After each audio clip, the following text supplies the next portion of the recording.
Are you tired of listening to the same playlists over and over again? Are you ready for something new? Discover the latest music from LGBTQIA musicians on Homo Ground. There's so much music ready for you to devour, like this song by Carl X. What are you waiting for? Visit homoground.com or search Homo Ground on your favorite podcast app. Same ground, different sound, you're on Homo Ground. And I mean, that's why you want fandom. You want to go out there and say, look, this episode made me scream. It made me squee. It made me cry. You're engaging with the creator's passion. Yeah. And you want someone else there with you in your emotion.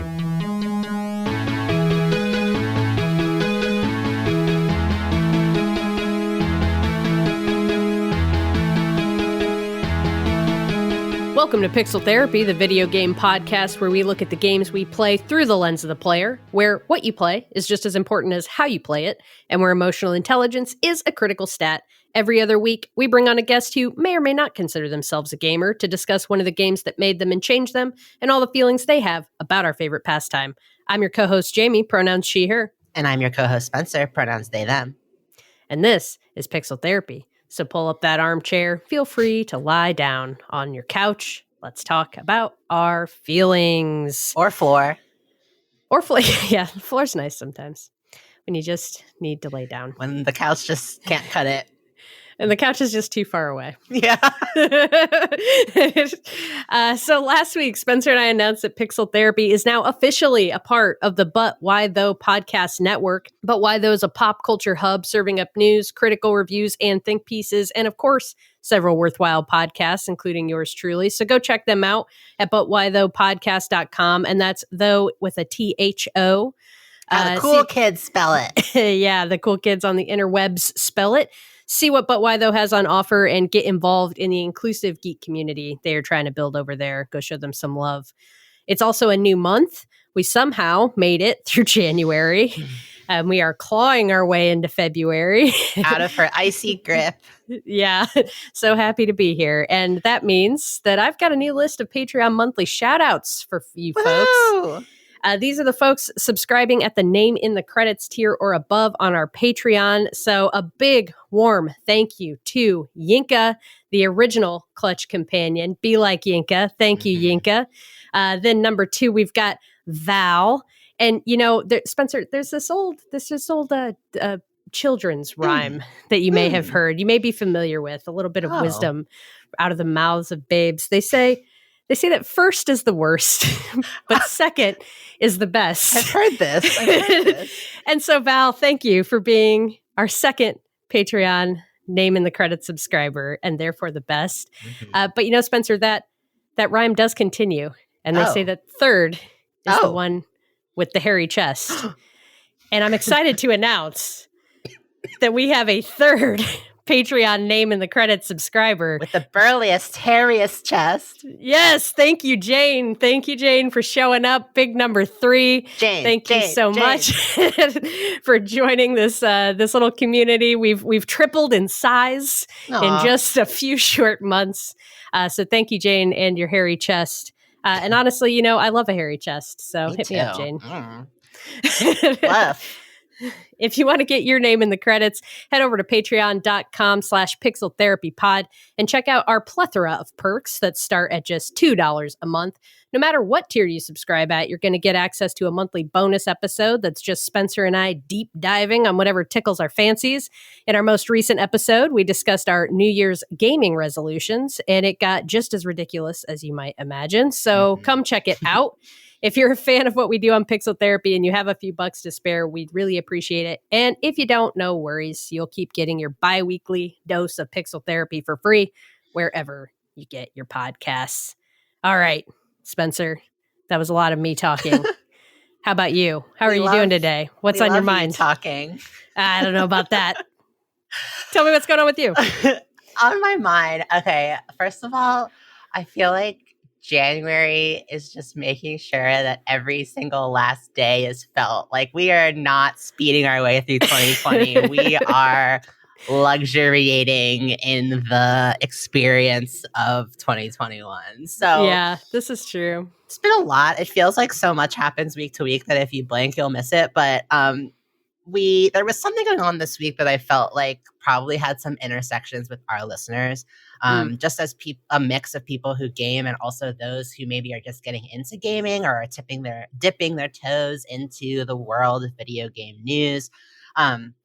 So I wanted to just kind of take a minute to talk about what's been going on with all of this news of GameStop and Wall Street and stocks and like what the hell is happening. It's been all over the internet this week. And in case you, like us, had no idea what the F was going on and learned a lot this week about the stock market, thanks So to much. Reddit, just wanted to kind of do a quick explainer for y'all. So essentially, a short is when you borrow a low value stock from a broker and sell it immediately at its current price. Then you're just kind of hoping that the stock's price keeps falling so that you can buy the stock back at a lower price than you borrowed it for and return it to your broker, pocketing the difference. So for example, let's say a company's stock is worth $10 right now. I borrow it from a broker and I sell it for that $10. Then I wait and the stock's price falls to $7. So I quickly buy it back for $7 and return it to the broker, and then I pocket the $3 in profit. But there's like no limit to how far a stock could fall or how much you can sell back. So like you could make a fuck ton of money doing short selling, which is what folks on Wall Street do all the time. So basically, these big hedge fund managers on Wall Street make these bets that certain companies will fail, and they loan out stocks in that company because they're super low value. People on Reddit decided to try and save GameStop, a company that Wall Street had bet against. And they did this by starting to buy a bunch of low value stocks. Like a dude in this subreddit called r/Wall Street Bets. He literally just convinced a bunch of other people at the same time to join in with him. And thousands of people started buying up the GameStop stock. This drove up the price, and it means that the Wall Street folks have to buy back the stock that they lent out at a much, much higher price. And we're talking like sometime last year, GameStop stock was worth $4. And in a span of a couple days, it went up to $300 and more. And yeah, seriously, try to say GameStop stock like 3 times fast. So, okay. Went from $4 to $300 per stock overnight. So now these Wall Street guys are scrambling. They're losing billions of dollars while common people are making fortunes. However, now the Wall Street guys are trying to shut down the trading of these stocks. There's this app called Robinhood you may have heard of. It's an app that it was literally designed and named. It's called Robinhood in reference to its mission to enable people with small amounts of money, common people, to buy stocks, even just 1 or 2, buying small stocks in small amounts to build the same kind of equity that more rich investors have. So Robinhood suspended trading of GameStop stock only for individuals, not hedge funds, just individuals, claiming that it was too volatile. But really, it was basically a ploy to bring the price of GameStop back down, which stops people from making the money that they fairly gambled and earned just like any other rich investor. So basically, with all of this happening, people are all of a sudden becoming super aware that capitalism is not the quote-unquote free market that rich people claim it is. There are people behind the scenes pulling the strings. It is designed to make the rich richer and keep us down. Definitely check out the Wall Street Bets subreddit if you want to learn more about like how specifically this went down. But just wanted to kind of break it down a bit because I don't know, as a trans person, as the child of immigrants, as someone who was taught from an early age that you either marry a rich white American or you become a lawyer or doctor to make it in American society. Like, I guess I feel like I've always sort of had the seeds of anti-capitalism inside of me.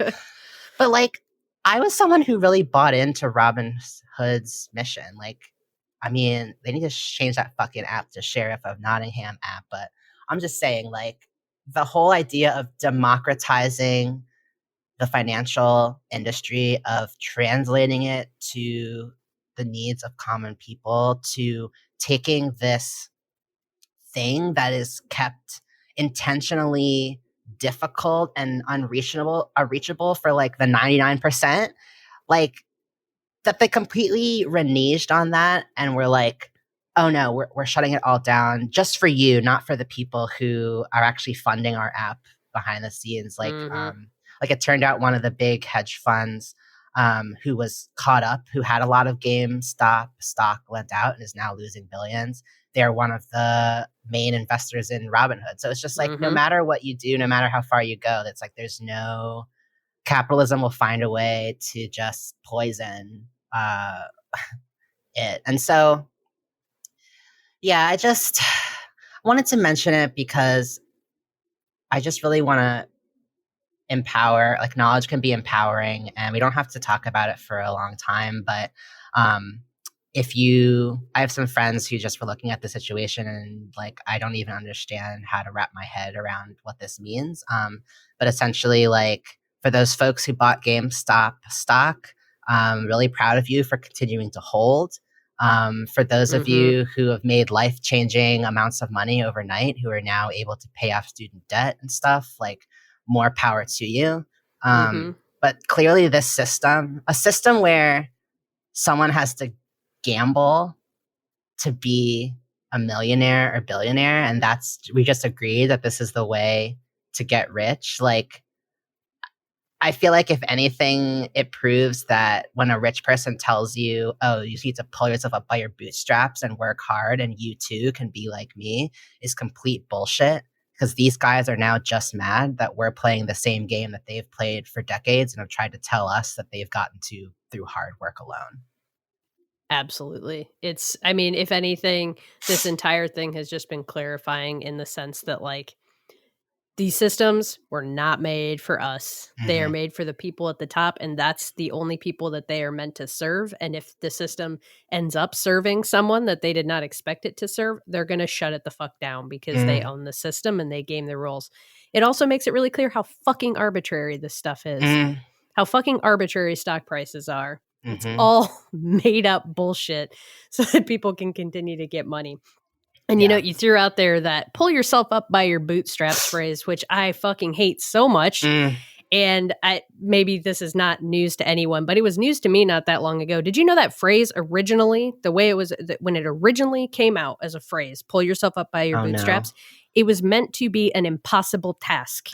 When someone said, pull yourself up by your bootstraps, they meant you can't do that. It's impossible. And now, because the straps are stuck to your boots? Exactly. You literally cannot pull yourself up by your bootstraps. It's not physically possible. But now that's become the cry that we hear in the lower economic classes.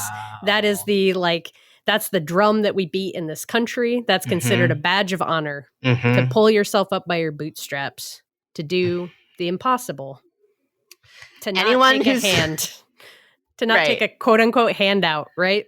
To not take the hand that's being reached out to help pull you up. No, you should try to do that yourself.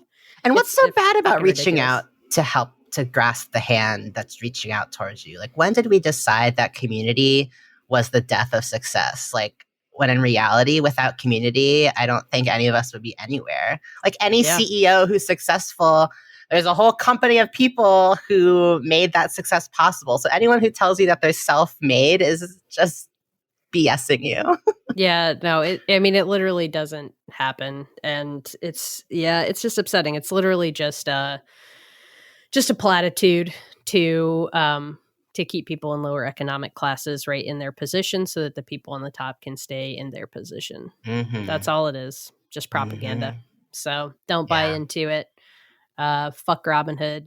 Fuck these wealthy Wall Street fat cats. And right there fuck with you. The stock market. Fuck them. Welcome to our video game podcast. Speaking of video games, I guess I could talk about a little game that I've been playing just because I've been playing Assassin's Creed Valhalla for the past month or so. You mean Ascree? Ascree, that's right. As it's known in my house, Ascree. Really fun, sweeping open world adventure. But it also kind of like, it's a game that demands that like 8 hours of your time in chunks at a time. So like, living in a 1-bedroom apartment, like my partner and I have kind of had to learn to share the TV and stuff like that. Which we're doing great at, by the way. Like, love us. Good job. Thank you. I didn't even try with my partner. We've had our own TVs and our own gaming console since day one, and honestly, it's probably the only reason we're still together. Yeah, honestly though, like every time we talk about it, Aaron's my partner, will start to be like, one day we'll have a setup like Colt and Jamie. That's our kind of rallying cry. Yeah, you can aspire to be like us. Yeah. But, and I want to mention, just in case anyone else is playing the new Assassin's Creed game, I finished Valhalla, and then I was like, oh man, I wish there was more Ascree. Well, there is more Ascree because they're releasing it like every freaking year, but the last one to come out was called Assassin's Creed Odyssey, and you're like a Spartan, and you're doing Spartan shit, and I just noticed this morning it was on sale in the PlayStation Store. It's only like $14.99. And it's normally like $60, and it's on sale until February 4th. So if anyone wants to download the game for the PS4 or PS5, it's only like $15 right now. So just heads up, a little tip for you. Anyway, we would spend lots of time like watching each other play Valhalla. And so we were like, man, are there any like co-op games for the PlayStation 4, PlayStation 5? And I think like we really wanted a game where we could sit together, share a screen. Like I don't really like split screen co-ops. I don't really like I wanted an adventure. Like I wanted not to just race or fight. Like I wanted something that would really build our communication skills and something that we could bond doing together. And so we downloaded this game. We just started playing it. We're only like 5 or 6 hours in. It's called Knights and Bikes. Like Knights, like KNIGHTS, and Bikes, BIKES. Really cute game. I hadn't heard of it before. It's an action adventure game. It's done in this very painterly fashion. Yeah, the art style is very cool. It's really cool, like really stylized and cartoonish, and layered, colorful. If folks had played Night in the Woods, or even it kind of just the color and the saturation of it and just the level of detail kind of reminds me too of games like Hades and Transistor. Is that Supergiant games? Just the kind of really taking to the max the aesthetics. Like I just really feel like this game has its own footprint. And it's filled with punk music, like this really high energy DIY like soundtrack that I really love. Like it really brings me back to my college days of going into basements and houses and seeing shows and feeling like the instruments up close. Like it has that kind of frenetic energy. But essentially you play as these two kids, and the game opens in a trailer park. And essentially, one of you plays as a young girl who lives in the trailer park with her father and recently lost her mother. And she comes across another child who is the second player. So I'm the friend that she made, and my partner Aaron is playing as the girl. And she meets this friend, and it's just very like childlike. Like you start playing together. The new friend that has been made doesn't have a family, and so the young girl lets you shack up in a trailer that's empty in the park. And so it's about the two of you becoming friends and going on these, it's real to you as the player, but I feel like as an outside observer, maybe imaginary battles where you're riding your bikes through the abandoned park and you're fighting like dust bunnies that turn into creatures or adults that are kind of weird. And it's playing out. And it's also this coming of age story. Like there's emotional through lines here. Like, that there is pain hiding in this child's past. And you wonder if this play is maybe a coping mechanism for some things that are happening outside of your control, like the death of a parent, like the loss of a home, like the dying out of an industry. They run like a mini golf park and that hasn't seen many visitors. And it's just really cute and really fun. I'm finding just the way the mechanics work of having two players on one screen. I think it can be hard to, when you have two players that are as independent as Aaron and I, it can be hard to kind of keep you together. But the game almost kind of encourages separate exploration. Like the further apart the two characters go, the camera will just keep panning further and further back, like zooming out of the screen so that there's more land showing, and the two of you, as you move further apart, like it just shows more and more of the map. So you can actually kind of unlock ways to move forward by splitting up and investigating different areas just to allow the camera to show more of what's being hidden. Oh, that's cool. And it's just really natural, really dynamic. We're having a lot of fun, and it's also just like it's not super heavy to get into. Like you can just pick up and start playing. And so I find after work or after dinner or just in a quiet afternoon, if we want something to do but don't necessarily want to do separate activities, like it's just a really fun way to come together and play. That's so I highly recommend it. Knights and Bikes for anyone who wants to play a game with a friend or a partner. It has local co-op, so you can play right on the couch with two controllers, but I believe it also has an online function, so you can play with someone online, I believe. Maybe I should look that up. But maybe while I look that up, Jamie, are you playing anything? Well, I did finally reach the top of the mountain. I have ascended. I have arrived. She's ascended. I am here. I have beaten Persona 5 Royal. They said it couldn't be done. They said, I don't know that did they say that?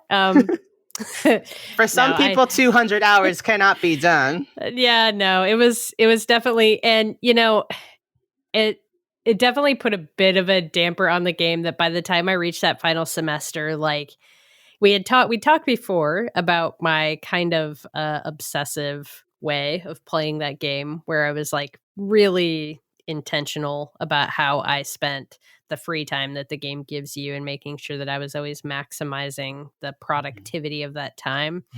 And when I got to the final semester, I realized that perhaps I should not have done that because there was not much left to do in the game. And so you continue to have free time for like another month of game time, and there was just really nothing to do in it. And it really it made me kind of wishing for the end in a way that dampened the overall experience.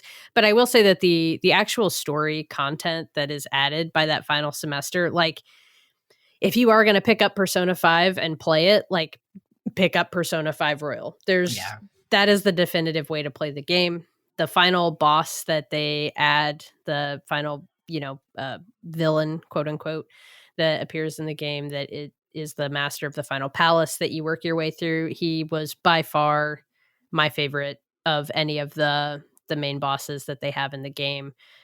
His reasoning, his motivations for why he's doing what he's doing they really resonate. It's maybe mild spoiler, I guess, if you're if you don't want to know anything about the game, but essentially the final boss's motivations are that he wants everyone to be happy. He just wants all people to feel happiness. But in trying to achieve that, he's deciding what their lives should be to bring them that happiness. And that's ultimately why the Phantom Thieves push back against him, saying that like individuals should get to choose their own realities, and it's not up to him. But that motivation as a key driver for him and why he feels so strongly about it it's all really, really powerful, interesting stuff. And the game, just like that final semester, it gives you so many great moments with each character in the game. There's so many little just one-on-one moments that you get with all of the members of your team. The way it wraps everything up, the final fights are so hype, so cool. Hell yeah. It really was a really awesome finish to that game that I feel like I appreciated more than I appreciated the original ending, which I still enjoyed. But this is definitely the way this game's meant to be played if you're going to invest those 200 hours. Yeah. So I don't feel like I wasted the time. It was a long journey. I was definitely ready to move on to something else by the time I got to the end of it, but I love that story. And it's got me real excited for Persona 5 Strikers, which is coming out at the end of February, which will be different type of gameplay, not necessarily a direct continuation of the story, but still an opportunity to just see new stuff with these characters. And that's really, after 200 hours with them, that's what I care about. I just love the characters in this game. So yeah, if you've ever wanted to experience life as a Japanese high schooler and also wanted to kill God, then Persona 5 is the game for you, my friends. That's very true. All right. Also, I found out the answer to my question. I apologize. Local only. So you cannot do online co-op with Knights and Bikes. But yeah, if you want to do some dungeoning, some island adventuring, then pick up Knights and Bikes. Awesome. Thanks for looking that up. I've definitely heard of that game. I've got it on my list of stuff to check out. So that's cool that y'all are enjoying it. I'll be interested to continue to hear your review as we move forward. But right now we are going to transition into our guest for today. I said guest singular, but actually we have two guests today. Boom. Our guests, plural, are Jude McLaughlin and Keridwen Luis. Jude is a Lambda Literary Award-nominated science fiction and fantasy writer who has also written for tabletop and video games since the 90s. They are the author of the Wonder City series, which has been running since 2015 and centers on the very human struggles of a diverse cast of superheroes. Something to check out if you like The Boys or My Hero Academia. The other half of this power couple is Keridwen Luis, who goes by Carrie. Carrie is a scholar and lecturer in the fields of anthropology and gender studies. Her book, Her Land, Exploring the Women's Land Movement in the United States, came out in 2018, and she's currently working on a new book forthcoming from Macmillan Publishers called Fan Bodies and Fan Performance, Community, Identity, and Intersecting Selves. Aw, yeah. And just a couple quick notes before we jump in. First, Jude just wanted us to acknowledge that they've recently made the switch to using they, them pronouns. So there may be a couple self-misgendering instances going on here and there in the interview. It's totally a process. And I just want to note that we are so honored to be one of the first public places that you shared your pronouns, Jude. Thank you so much. And we heart you. Thank you. Also, Carrie mentions an event near the beginning of the episode called Race Fail. Just wanted to take a minute to give some context on that for people who may not be familiar. Race Fail is the name given to a series of interconnected events that happened in the science fiction fandom around 2009. And it involved a lot of prominent authors in the scene, including N.K. Jemisin and Nalo Hopkinson.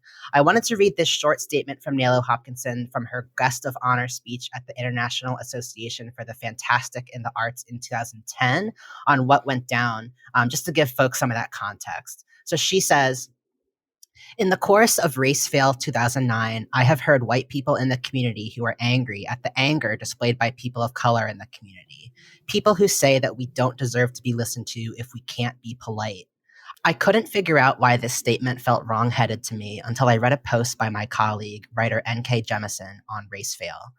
She pointed out that discussions of race in this community have been happening politely for decades. And though there has been change, it has been minimal. When we people of color started to blow up, suddenly there were more of you paying attention. That's the thing. I've said that when you step on my foot once or twice, I might politely ask you to get off of it. But by the 1,000th time you do it, the excuse of, I didn't see you there, starts to sound a hell of a lot like, I don't care enough about you to pay attention. The vehement response of people of color to Race Fail got more people paying attention, both white and of color. It showed us people of color that we do have a certain strength of numbers, and that there are more of us than the one or two visibly of color people you'll usually see at a convention. People of color in this community have started publishing ventures together as a result. Some white people in the community began addressing the issue and began creating forums for discussion. Some of them held fast even when they came under attack from all sides. A small handful of them had the guts to examine their own statements and actions, perceive where they had been racist and admit it, without saying that they were now afraid to go to cons because of angry brown people. In my experience, the wrath of the white majority is much more dangerous. Without name-calling, baiting, or blacklisting, and without deleting their whole blog right after posting an apology on it. That's the end of the quote. I just wanted to note that, so Racefail changed a lot of the ways that fandoms spoke about race for years to come. Again, this happened in 2009. But I think it's important to note that from Nalo's words, it's still not enough has changed. White people still get defensive when Black people, especially Black women, get together and express, pain and hurt and the truth of what happens to them. And it's been more than 10 years since Racefail, and I still feel like, especially in the games industry, women, especially Black women, are still attacked from all sides just for saying, like, hey, this is fucked up. Like, look at what happened this week with popular streamers in the community. Like, there's this really popular streamer this white guy named Ninja, which I'm kind of just like, you're a white guy named Ninja, so already you kind of suck at race discussions.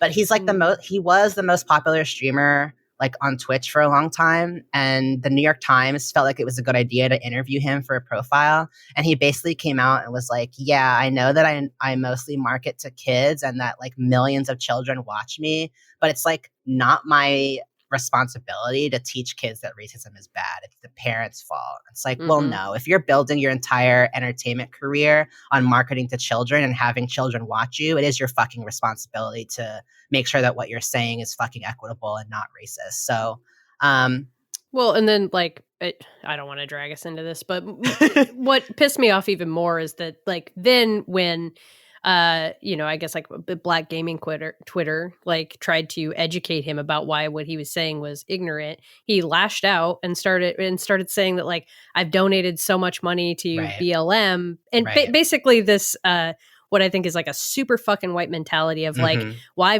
I've done the one thing that I was gonna do, so therefore money at it. I don't have to think about racism anymore because I did a thing already. Exactly. And especially, people who donate a lot of money, they think that has bought them out of having to think about it, and that's not true. It's bullshit. He's a piece of shit, though. Anyway, I don't even want to talk about him because I don't want to give him any more platform space. He said a lot of bullshit over the years, and I think it sucks that the New York Times decided that was the gaming personality that they wanted to profile in this day and age. Do your fucking research. Yeah. So we have a long ways to go. Definitely Google Racefail 2009. There's a lot of documentation within the science fiction fandom about the situation. Keep examining your biases, listen to Black women. And that's a little bit about Racefail. Finally, just a bit of a personal note before we jump into the interview. But Jude and Carrie are actually people who have significance in my personal life. They are people that I consider queer family. Jude and Carrie were the first people that I met as a young person who didn't even know what it meant to be trans. They were my first example of a queer couple that were married and had a life together and were happy. And as someone who has had a lot of struggles with my own family and being accepted, Jude and Carrie are really special to me, and they are chosen family. And I just think that queer people, we don't often get the chance to have intergenerational relationships that span decades. And so I'm just really happy to be sharing this conversation with them, with all of you. And without further ado, we can't wait to bring you this interview with Jude McLaughlin and Keridwen Luis.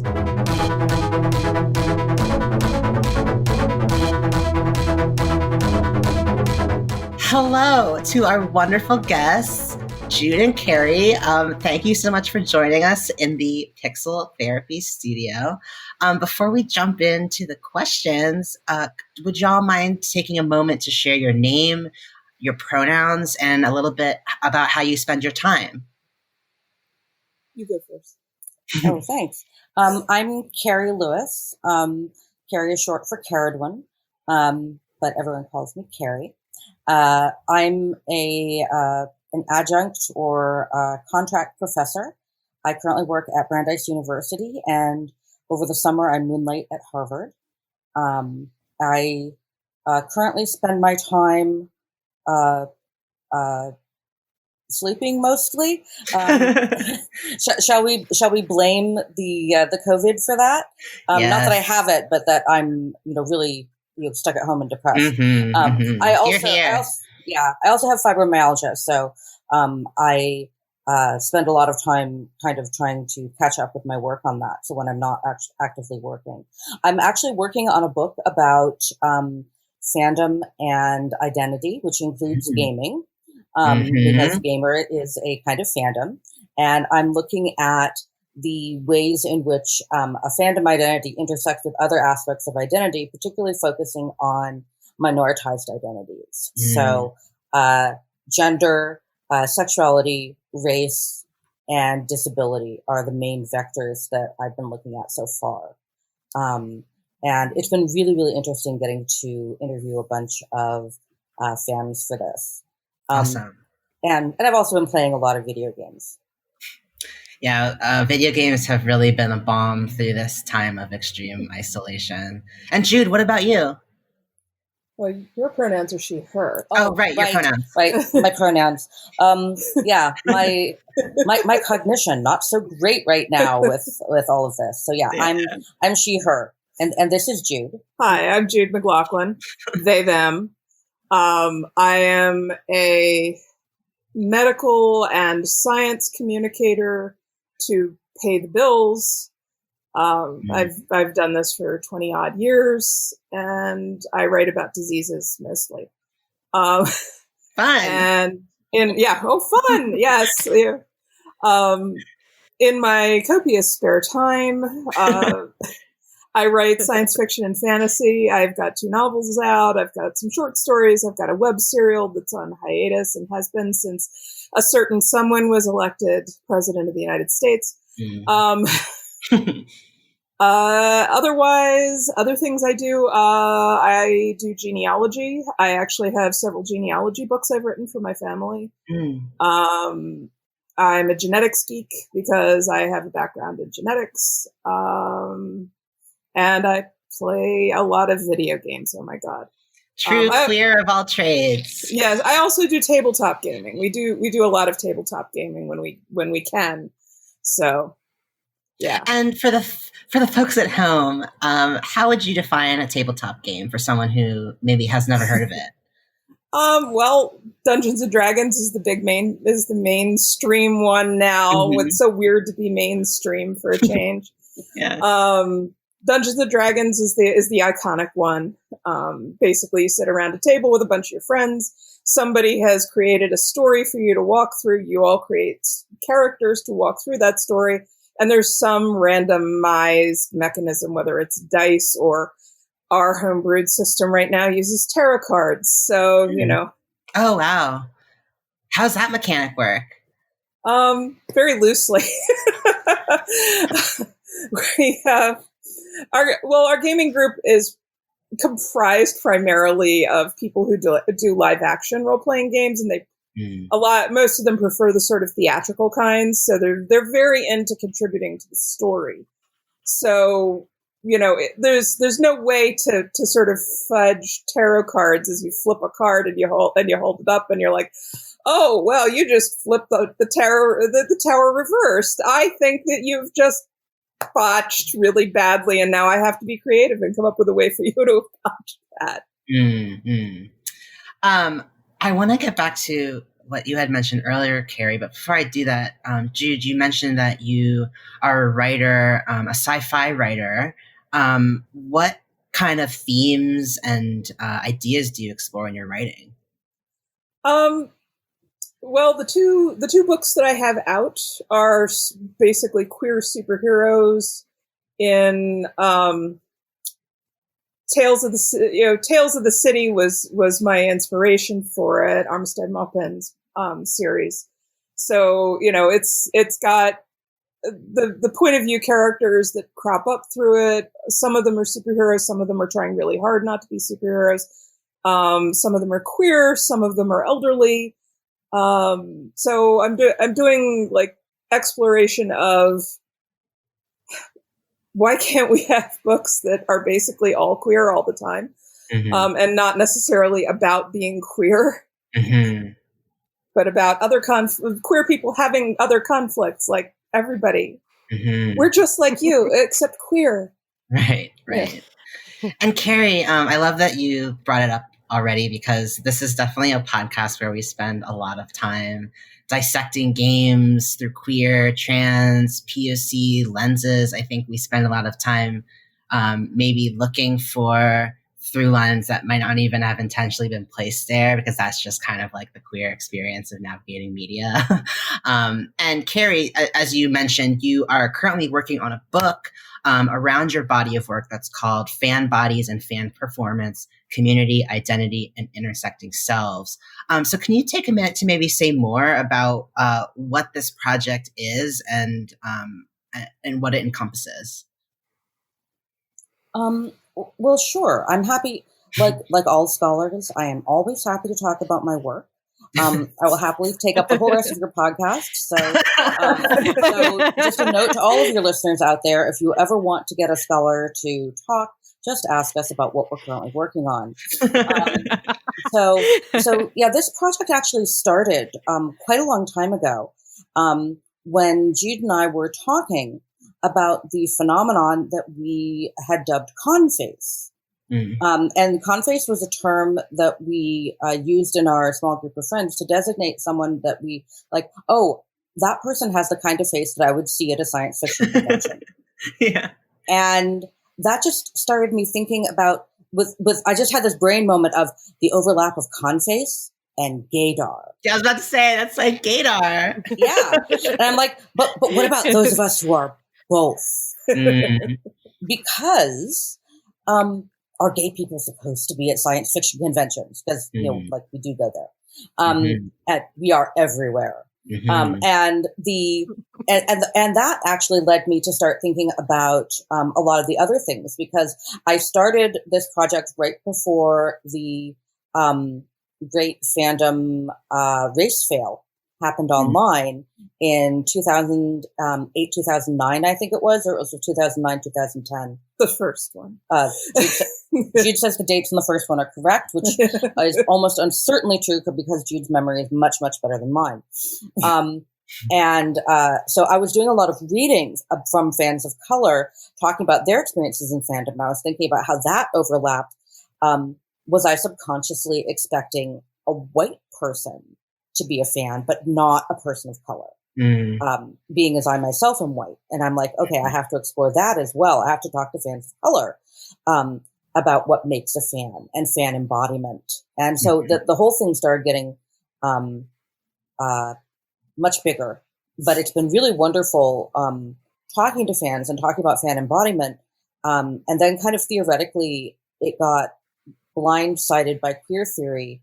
When I was working at Harvard, I was there when Mari Rucci was there as temporarily as a guest professor and gave a talk about her new book on queer theory, which I was like, oh my God, fandom is queer theory. And then the whole book kind of turned into a sort of intervention in queer theory, thinking about fandom from a very different perspective in that way. Because of basically the kind of contributions that queers of color have made to queer theory is very similar to the kind of contributions that fans of color have made thinking about fandom. And all of that just kind of got messed up in my brain, and hopefully it will be much clearer when I actually finish writing it out. And when you say that fan theory is queer theory, like I know it's all going to be answered in the book, but would you be able to say like a little bit more about how that manifests? Oh, sure, absolutely.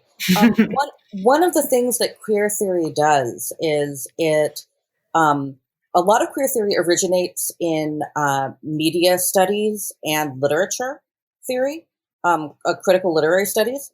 And queer theory comes from looking at texts and media in new ways. Like, we know perfectly well that this person was that, queerness was not necessarily intended in this text, but what if it were?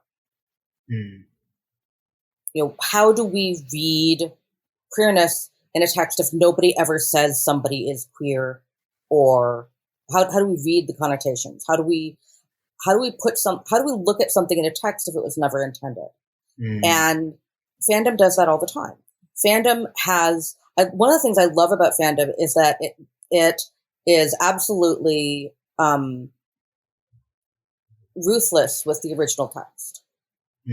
Sometimes there's respect for it, sometimes there's no respect for it. Sometimes fandom is angry with the original text and is like, this is my answer to all of the failures you have. Sometimes fandom is like, okay, but what if in this, sometimes it's this loving criticism. Sometimes it's, a forest of people with their middle fingers stuck up. It's amazing. And, basically what fandom is doing is a lot of what queer theory is doing, which is taking a text and looking at it in entirely new ways and essentially multiplying the text, giving the text different voices through the interaction of the text with the text's consumers, as we call them now. And that really points to the fact that a story doesn't exist until it's listened to. Stories need audiences as much as they need tellers. And in both cases, one of the things I'm really looking at is affect theory, or the theory of the politics of emotions. Because I think that's really important in both queer theory and fan theory. And one more question on that before we move on. But I was reading your university profile on Brandeis's site, and it noted that your project around fan bodies and fan performance explores gender, sexuality, race, and disability in science fiction and media fandom, as you sort of summarized.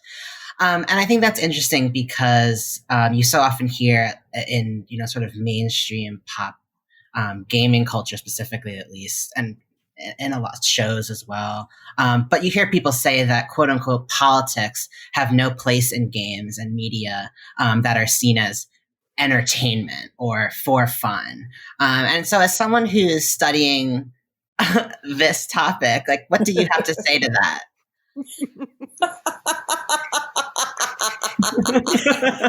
Oh, you're so funny.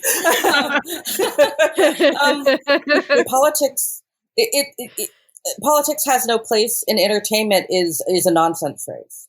It's like Ursula K. Le Guin's example of a nonsense phrase. The hammer menstruates to me. What? That makes no sense. Politics is already there. If you think there are no politics, it's because you agree with the politics. It's because the politics have become invisible. The only way people think that the politics have, quote, been inserted is because they have suddenly become noticeable. Something is different from the politics they have been offered before. It's all politics. People are like, oh my goodness, the children's book Heather Has Two Mommies is political. I'm sorry, Goodnight Moon is political. All of it is political. Everything presents us with a politics. How many simple children's, illustrated books present us with the idea that, a marriage consists of one man, one woman, and one or two children? An enormous, overwhelming percentage of those. How many children's books have so much as an interracial couple? How many illustrated children's books even have people of color in them that are published in the United States? I mean, just look at the portrayal of, say, indigenous people in children's illustrated books. I mean, that's enough to put your hair on end. But just thinking about this, what makes a book political? It's like, well, there isn't something that makes it political. It's already political.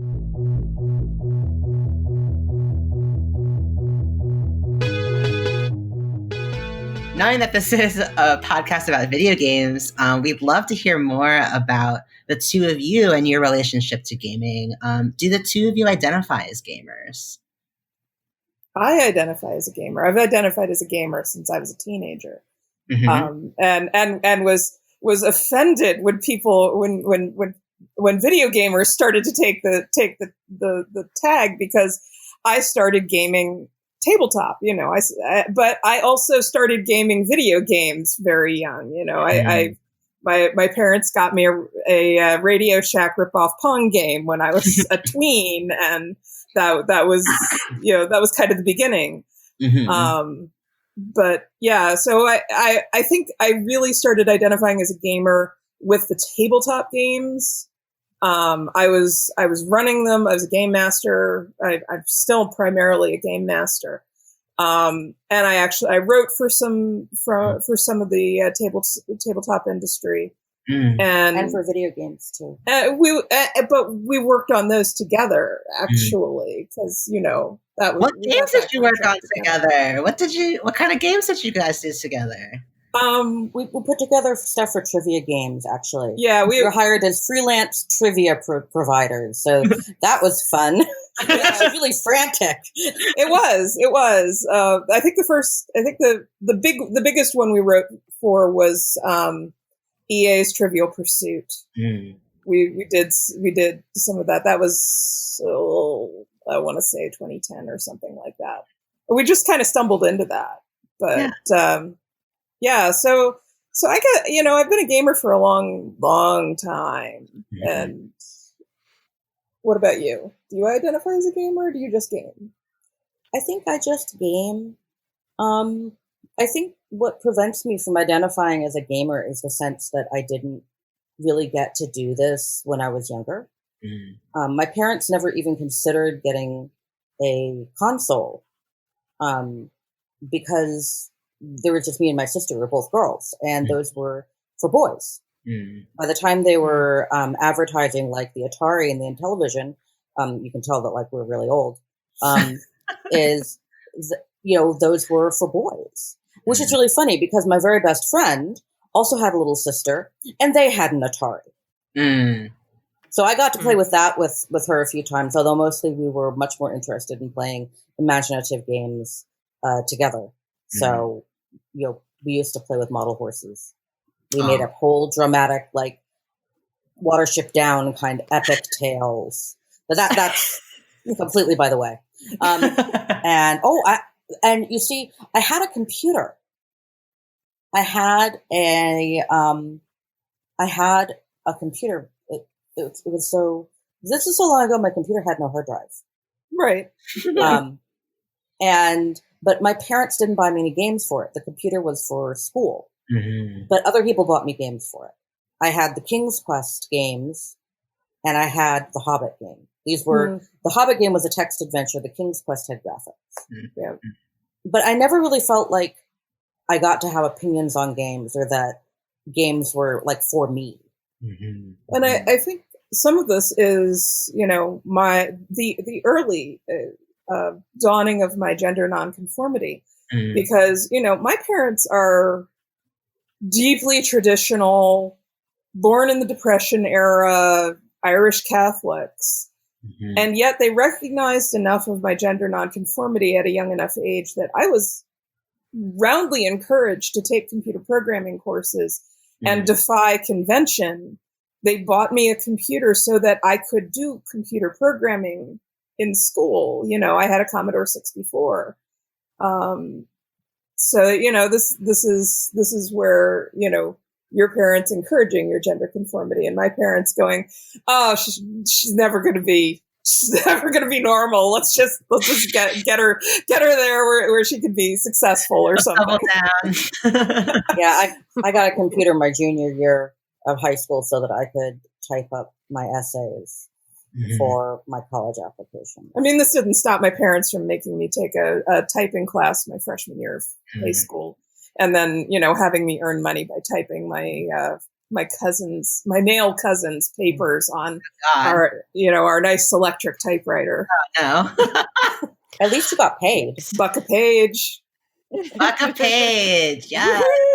Back those papers, literally. Okay, so it seems like in childhood and even through high school, like games were well, for you, Jude, you always identified as a gamer as soon as you were interacting with tabletop and sort of like role-playing IRL gaming, maybe we can call it, in some cases. But Carrie, maybe it was just more of a sort of in and out activity, but you didn't really identify as a gamer. How do you feel like that relationship to gaming has shifted over the course of your adulthood? Like, how do you sort of relate to gaming now? That was for you. Oh. I feel like I'm much more intensely involved with gaming, actually. I mean, I was always interested when I had access to gaming. I was like, this is really cool. This is really neat. I was interested in the way that text-based adventures took a story and gave you agency in it, even though, it's actually a really limited kind of agency. But you get so much more involved in the story, even with that illusion of agency. I loved the introduction of graphics. I remember playing around with my first Macintosh with a tiny little black and white screen. I was introduced to the game Fool's Errand, and I was like, "Oh my goodness, this is so cool! It's so creative. It's so surreal." What was the game like? It was like it's called Fool's Errand. There's actually a version of it still up on Internet Archive. And it's the introduction to the tarot. And it's a puzzle game. It's a puzzle game. And it's got this really wonderful retro feel to it now. But at the time, this is cutting edge graphics. Because it was a Macintosh and that's what you did graphics on. And I think what really changed my relationship to games was actually getting into gaming with Jude. Because when we moved in together, Jude brought a PlayStation, the first PlayStation 1. And we started gaming together. Well, you also started gaming on Mushes earlier than that. And I joined you on the Mushes because you were involved in these, and you got involved with one of your earlier girlfriends and a friend.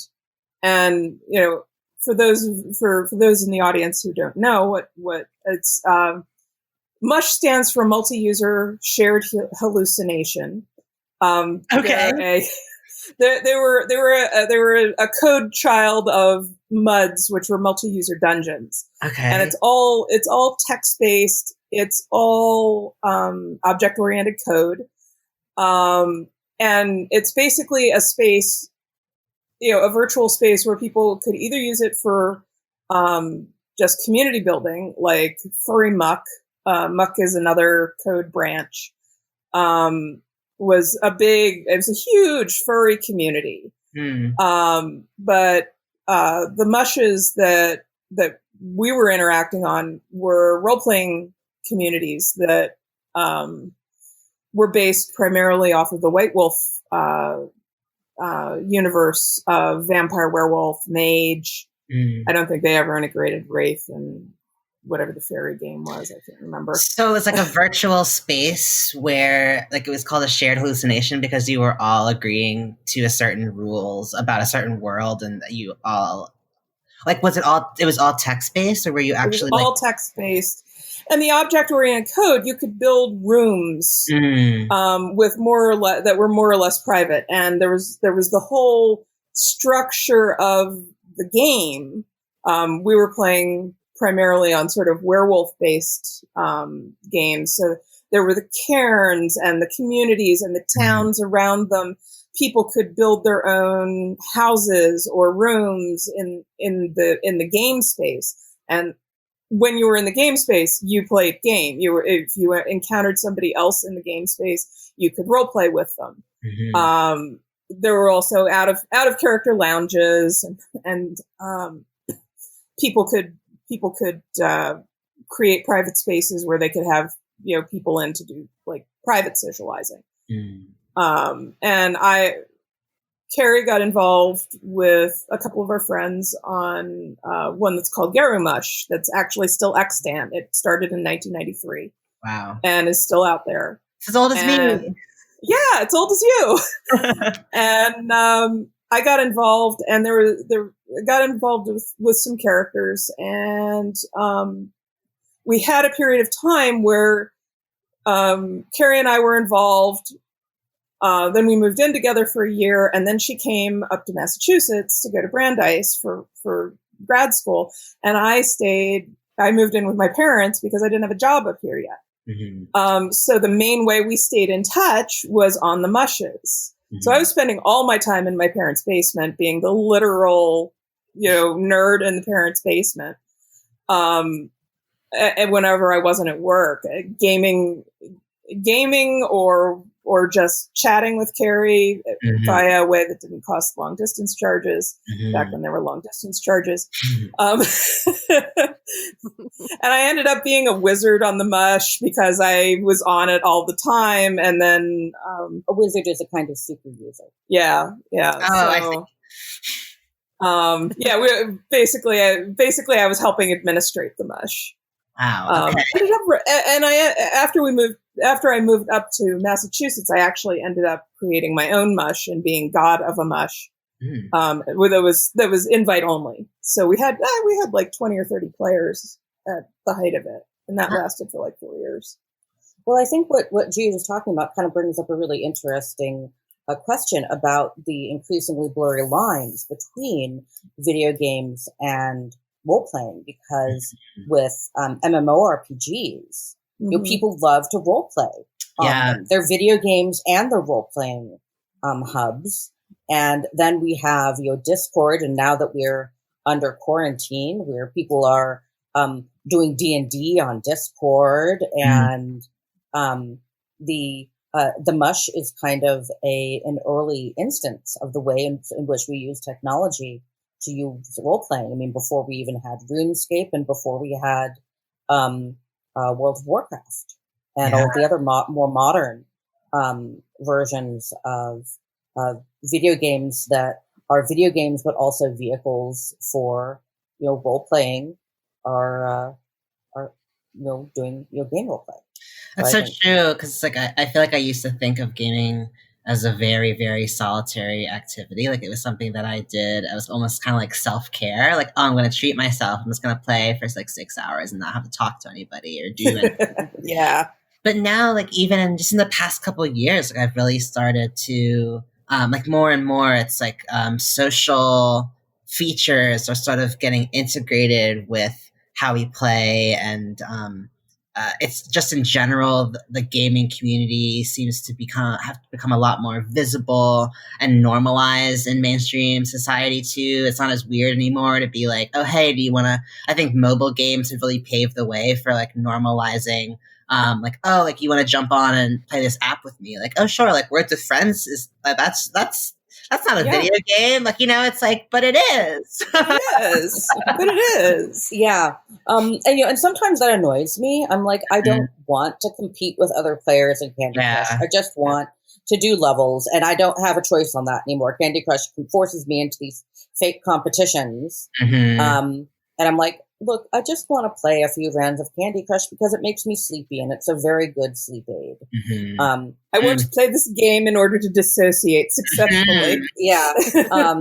And it seems like, so it's spreading in all kinds of places. But on the other hand, I think that there's a lot of positive things to it. Like, as you say, Words with Friends, you're taking something like Scrabble, and making it possible for us to play it with people who aren't with us right now. Yeah. I mean, this is just like the classic, oh my God, those young people, they're all on their phones all the time. They don't know how to socialize. I'm like, but they're socializing right now. Yeah. Did you mention, did you consider the idea that we might be socializing right now?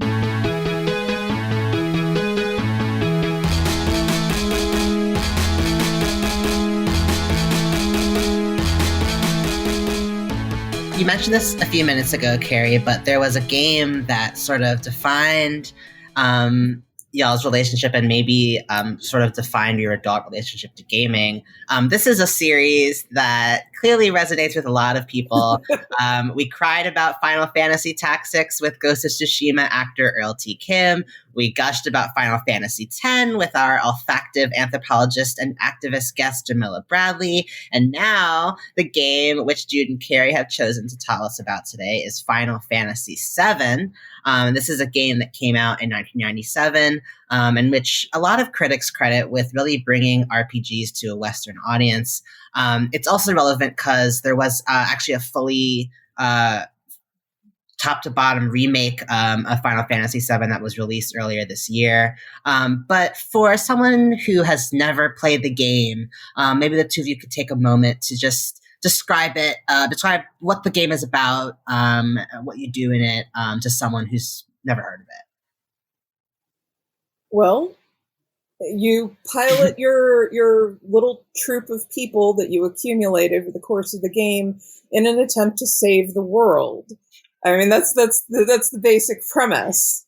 But along the way, you get into these incredibly Baroque side stories for all the characters, and the histories are incredibly weird, but also intricate. I mean, we actually in advance of this, we booted up our game, our Final Fantasy VII game yesterday, and somehow lost 10 hours. That's awesome. Yeah, this is like a very quintessential Final Fantasy title. This is the title where your protagonist, Cloud Strife, which is he's probably one of the most recognized Final Fantasy protagonists. It's in this very dystopian cyberpunk world. You're trying to fight against this eco-terrorist group, so it's kind of pretty topical, TBH. But this very like anti-corporation story, hero journey. But what were the circumstances around the two of you playing it together? Like, what brought you to this title, and why did you decide to play it together? Okay, so right, so I got into grad school in Boston in 1997. And I had to move to Boston for grad school, and Jude didn't want to move up because Jude didn't have a job. So I moved in temporarily to a house with 4 friends of mine. Three. The fourth came up and then occupied my room later. Yes. After I moved out. So I spent a month with these 3 friends of mine, and they had a copy of Final Fantasy VII. And they called me in to take a look at the opening credits. And I looked at that and I said, I have never seen anything so beautiful in my entire life. I had seen anime before. Mm-hmm. I had seen CGI, what we had for CGI back in 1997 before. Mm-hmm. But the Squaresoft was doing something entirely different with the animation. It was they did cinematography with it, and I don't think I'd seen anybody else. I had not seen anybody else do something with that in a game. So, yeah, and especially not in a game. Mm-hmm. And I was like, that is astonishing. So I sat down and I watched them play. So when I moved out a month later to move in with a friend, and I needed to get an apartment because I wanted Jude to move up with us. Mm. Jude had bought a PlayStation after I talked to her about Final Fantasy VII after watching it. And Jude brought the PlayStation up. And at that time, my roommate was very messy and had kind of claimed the living room. So what we did was we set up Jude's television at the foot of my bedroom, the bed in my bedroom, on a crate, and we connected the PlayStation. The PlayStation to it, and we would lie in bed in the evenings after coming home from work and school and play Final Fantasy every night. We really got into the story. Yeah, it was the thing we did together. Yeah. But it was also the thing.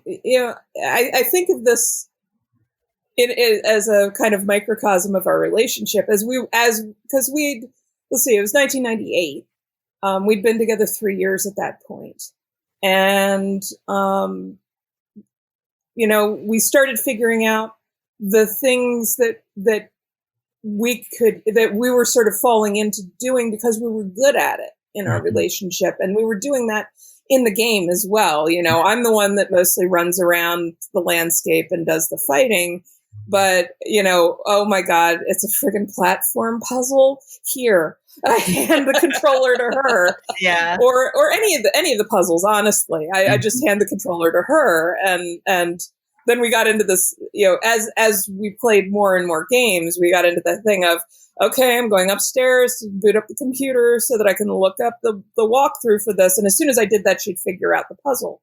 So that was kind of our... Oh my God, I'm glad you mentioned that because I love like kind of like open world RPGs, but I was playing The Legend of Zelda Breath of the Wild recently, and I've also been I had also just wrapped up playing God of War from 2018, and both of those games contain puzzle moments, like moments where you either need to do a certain amount of steps in a certain time frame or move certain things in a certain way in order to unlock a path forward, what have you. And I realized that I'm very, very, very bad at that. And like I thought I was someone who was pretty good at games, but oh my F, I hate puzzles. And there's just something there about like there's two types of people and you need both of them to get through a game, I guess. Yes. It's almost like it's designed that way, although I don't think it was. Yeah. So we got into a habit of buying this sort of one-person role-playing games like this, and then we play them together. Mm-hmm. And so what we're looking for is something with, fun characters and an engaging plot. And then we would sit on the couch and pass the controller back and forth.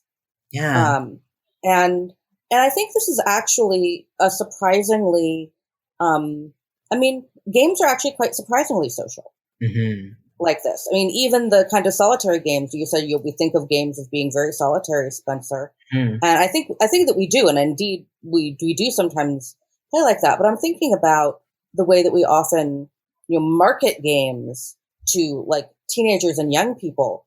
And there's this whole tradition of someone's playing a game and everyone else in the house is attracted to staring at them playing at the game because it looks fun. Mm-hmm. Yeah. And so we get a kind of vicarious enjoyment. And of course that's replicated in Let's Plays, which are, people film it and put it online so that we can see, not just because... Or Twitch now. Yeah, or Twitch now. Well, I one of her friends has a disability that makes it hard for her to use game consoles. Mm-hmm. And so she does a lot of watching Let's Plays because there are a lot of games that she physically can't play, but she'd like to know more about them. She'd like to be informed about she wants to see the story for the most That's part. A failure of the game, by the way, game developers. Oh yeah. Nowadays we were, after doing 10 hours of the old Final Fantasy, I decided to look at the current Final Fantasy. I found a recording of the whole thing online, and we're flipping through it, and I'm looking at the fighting engine, and I'm not capable of playing that game because I have arthritis in both of my thumbs. I can no longer do active fighting games for more than an hour, and that's if I'm willing to trade 3 days of pain. Mm-hmm. And I've just never been able to do that kind of game anyway, because one, I find it stressful, and two, I just don't have the hand-eye coordination. I never have. Mm-hmm. This has nothing to do with gender and everything to do with the fact that, I've got messed up hand-eye coordination. I can mash buttons randomly and scream. That's all that you needed for the really early, fighting button mashing games. Mm-hmm. But for all this sophisticated stuff they're asking of us now, like actually remembering button combos, really? No. And trying to get it done in time? Mm-mm. Yeah, and it's just what you said just made me think of something semi-related. It's just that I had gotten hand surgery earlier this summer, and there had been this a cyst, sorry, TMI, for the folks at home. But I had a cyst growing in the middle of my hand, and it was growing sort of trapped inside the bones of my hand, and it created arthritis in my hand. So even after the cyst was removed, there's still considerable scar tissue, and I have arthritis. That's not like I am now a person who has arthritis in my left hand, and I've certainly noticed this summer, even after recovering from the surgery, games that ask of me to button mash for a time cause pain. Like there's a certain point where I have to put the controller down and rest my hand, which is never something that I've had to do before. And it's really, that speaks, of course, to my privilege up until this point of being someone who did not have pain in either of my hands, no matter how long I played a game.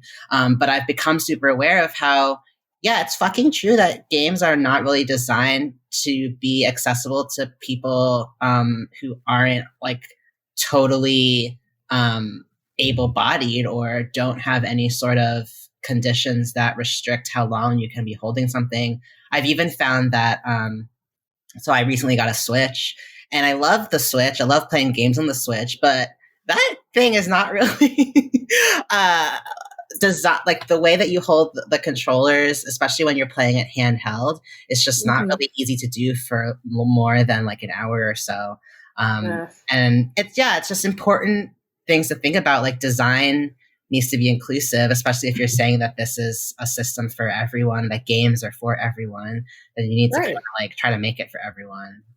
We were looking at the Switch actually, and that's one of the reasons why we've decided not to buy one, because it's no good getting something that's just that badly ergonomically designed. Even if it's got some of the currently most popular games, right? So.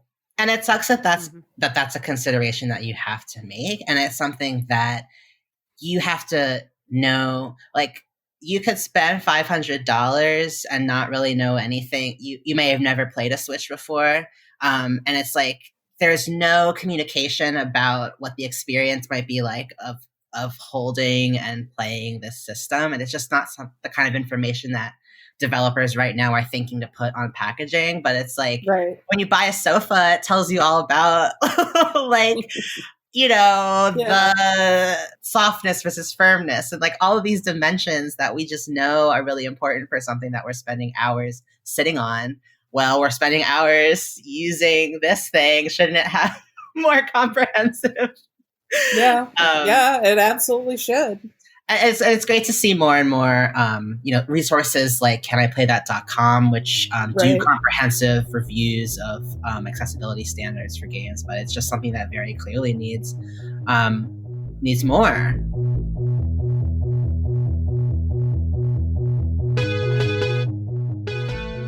Like, you mentioned how it was the experience of playing the game together was very emblematic of your relationship. Conversely, like, do you feel like playing the game together changed or influenced anything about your relationship? Like what value did it bring the two of you, and as your relationship deepened? Well, it provided us with endless joke material. Well, yeah. And Darmok. We have endless Darmok from it. And I mean, Final Fantasy VII is the reason why when one of us is feeling angry for no reason, we look at the person and we say, Zoo feels fury. Because there's this monster called the Zoo, Z-U-U. And while you're fighting it, just occasionally you get the message, Zoo feels fury. And it doesn't affect anything. It just tells you how the monster's feeling. And we just thought that was hysterically funny, and we still think it's funny 20 years later, which I guess gives you an idea of our sense of humor. But rewinding to our previous topic, one of the things that was great about booting up Final Fantasy yesterday was they have active time battle, which is turn-based, kind of. People take turns, but once your time pops up, you can take it. Even if other people are taking their turns, you can turn that off and make it true turn-based. Mm-hmm. So after I nearly got us killed, I remembered that option and turned it off. And now it's turn-based. Yeah. So that we are no longer dying with being hit by monsters while I'm trying to figure out, is it magic or item that I need to use to cure everybody? Because I'm a very slow thinker. You are not. But yeah, I think playing the game together, I think, was really fun because because the plot is really intricate and interesting, and yet so badly put together, you can drive a herd of antelope through the holes in it. Mm-hmm. It really kind of formed a great kind of. It's really great for fandom. Mm. I mean, this is why there was such a huge Final Fantasy fandom in the world out there on the internet. But for us, it was just really great because we could make jokes about it. We could speculate about it while we were playing. And we were playing this through for the first time. And the writers were so, even with the terrible translations and the terrible translation, it's such a good game emotionally. I blame most of it on Nobuo Uematsu, which I just totally mispronounced. The composer. My apologies. The composer is so brilliant. Oh yeah, those Square Enix like compositions are just. Whew. Yeah, and I don't understand why when they remade it. I mean, we were watching bits of the 2020 remake. Mm-hmm. But they don't have Uematsu's music except at the very beginning, and it's like. Yeah, it's partly the music. The music is amazing, but also it's because they're doing this so cinematographically. Mm-hmm. I can talk. Mm-hmm. It's beautiful. The music alone, however, gave us goosebumps. We booted this up more like, God damn it, I have goosebumps. Full body chills. It's like that goddamn John Williams when we go into the Star Wars movie. Like, how dare he give us goosebumps with his music? Well, Uematsu does the same thing. But even though we're watching characters made out of cardboard boxes, and their anime surprised faces, all the time, when you're on the field, but it's so evocative. They did so much work on the animation. They did so much work went into it as a piece of art, and I think it was just so amazing for us both to. Emotionally, it was just so much fun to go through all those emotions with somebody. Yeah, and I mean that's why you want fandom. You want to go out there and say, "Look, this episode made me scream. It made me squee. It made me cry." You're engaging with the creator's passion. Yeah, and you want someone else there with you in your emotions. So I think that's why it was so fun for us to play this together. I mean, we had these intense moments together, and the remake really felt flat. It didn't feel intense at all. The medieval-esque palettes are so drab, and it's like, it's gray, it's brown, it's nothing. But, we were looking at the palettes on Final Fantasy VII. It's like, this whole scene here is washed in green. You know that it's Mako poisoned because it's all this green wash. But, the train station feels friendly because all the paving stones are done in this palette of pinks and purples. Even though they used some pre-generated textures, it looks all hand painted. It's like looking at it's like painting with pixels, honestly. And, this is not to say that it's a perfect game. I mean, we played through the wall market scene where Cloud has to cross-dress and everything. And, there's still some stuff in there that's like, that's not so great. But I remember at the time, I was so fucking delighted. I never thought I would see anything even close to queer representation in a video game. I was like, oh my God! He's hot tubbing with the village people. Yeah, I'm like, Jude, I think these people are meant to be gay, openly gay, in a video game in 1998. It meant so much to me to have representation, even if it was bad representation. Yeah. One more thing I wanted to mention, just because we were talking about the game coming out in 1997 and being such a force in your relationship building as a couple. And, so 1997 was right around when Bill Clinton had just signed the quote-unquote Defense of Marriage Act into law, which actually prohibited the federal government from recognizing same-sex unions. And so, like, as a queer couple who was sort of, like, you know, doing shit, hanging back then, like, were you in many spaces together as gamers, and was there anything that felt challenging about that? Like how did it feel to kind of be gamers in the US at this time?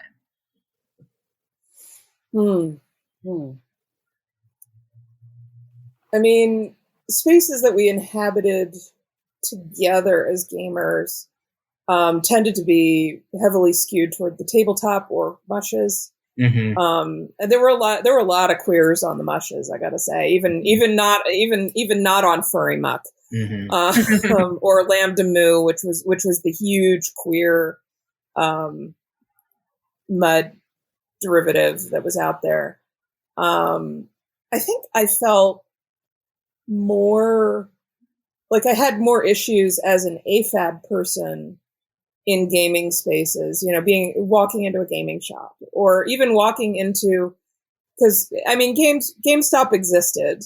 That's right. That's where I bought my PlayStation. And AFAB. You know, what? And can you define AFAB for the folks at home? Assigned female at birth.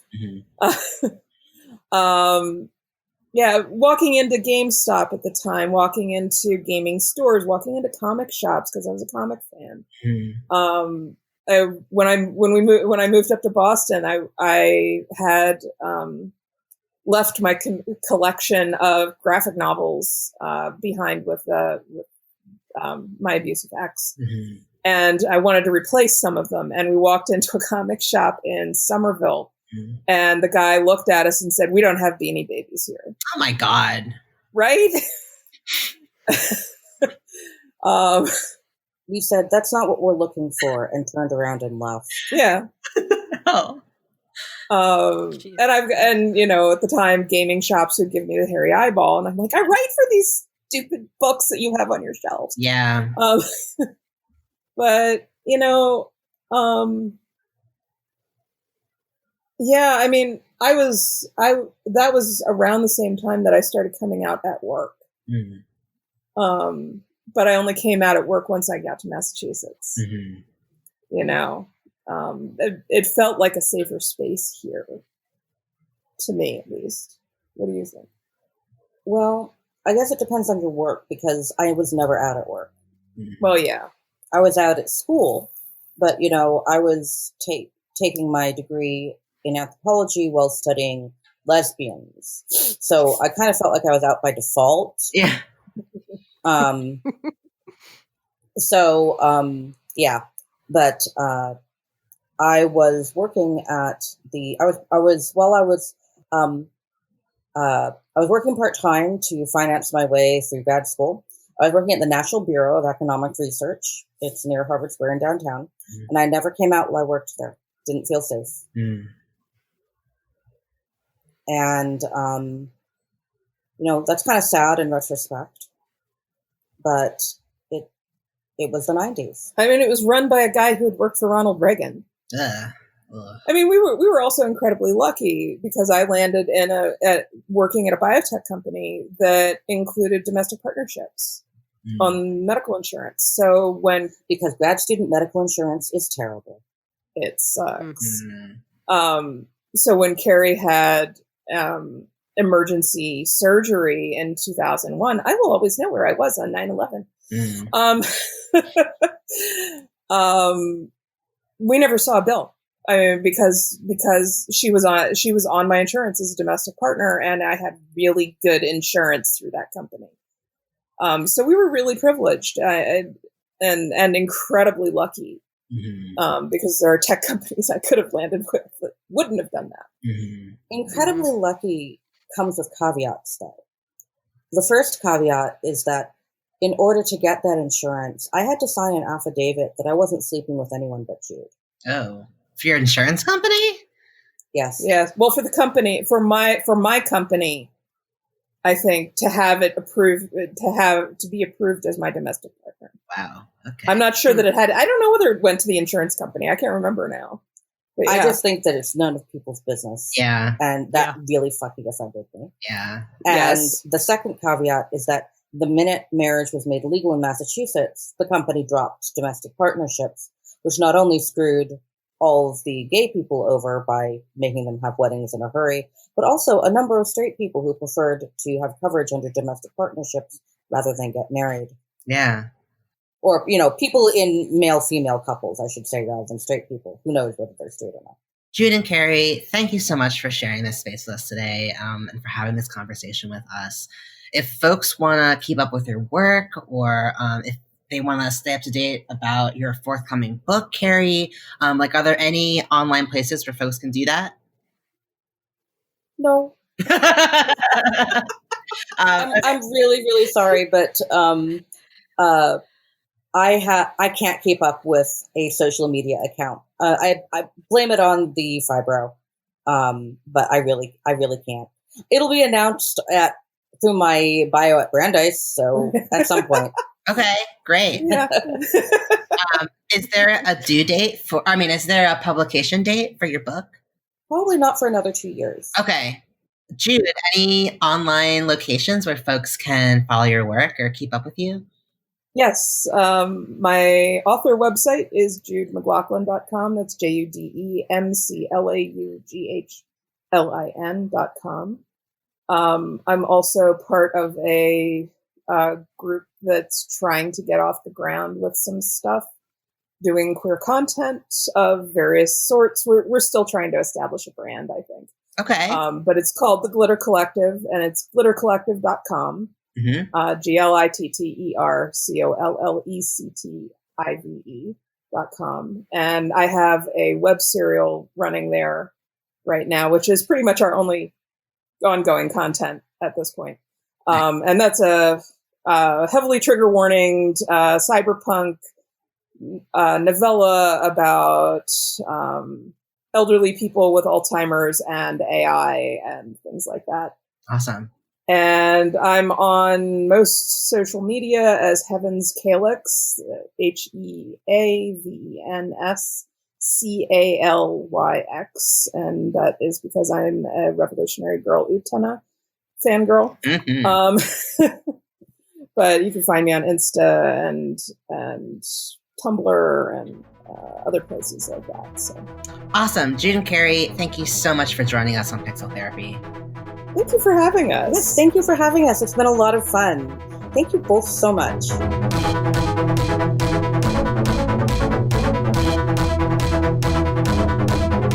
Time is up for today's session of Pixel Therapy. Thank you for tuning in, and we hope that listening to our thoughts and feelings gave you some thoughts and feelings of your own. If you want more Pixel Therapy, come check us out at patreon.com/pixeltherapypod, where you can get a monthly bonus episode for just $2 a month, plus opportunities to get involved with the community and influence the show directly. If you're not up for contributing monetarily, but you enjoyed this episode, there are lots of ways you can support us for free, including following us on Instagram and other social media at Pixel Therapy Pod, or leaving us a review on Apple Podcasts. Those things are just as important, and we do appreciate them just as much. If you want to reach out to us, you can send us an email at pixeltherapypod@gmail.com, and you can keep up with all things Pixel Therapy by checking out our no longer brand new, but still pretty new and somewhat new and flashy website at pixeltherapypod.com. Thank you, Jamie. And finally, since we like to put our money and our energy where our mouth is, we end every episode with a recommended side quest. This week's side quest is the Quileute Tribe's Move to Higher Ground project, which you can actually find at mthg.movetohigherground.org. So the Quileutes, you may have heard of them because they were thrust into the mainstream thanks to the Twilight movies, which, not thanks to the Twilight movies, because I feel like there's been a lot of tourism and just general white people nonsense that came about as a result of Twilight. But the Quileutes are a real people who are precariously located in a tsunami zone right at the edge of the Pacific Ocean. And the survival of an entire people is now at risk. The Quileute Tribal School is specifically at risk, and it is the only one in the world that teaches the Quileute language and culture to children and adults. Perched just beside the ocean, its breathtaking views are enough to inspire our Quileute children to discover more about our ancestral village and rich heritage, their website states. If we lose it to a horrific tsunami on a school day, we lose everything, our children's lives and our culture's future. So there's a ton of opportunity to donate. They have a lot of project objectives, from relocating to a safer area. They have disaster-proof construction plans. They want to improve and expand upon their tribal engagement. And you can get involved and help at mthg.org. Thank you, Jude and Carrie, for letting us know about this really important cause. And again, check out the story and learn more at mthg.org. Awesome. Thank you, both Jude and Carrie and Spencer, for that side quest. That is our show for today. So go forth, run a story mission, level up those stats, and don't forget to hug an NPC every now and then. We'll be back soon with some more Pixel Therapy. Bye-bye.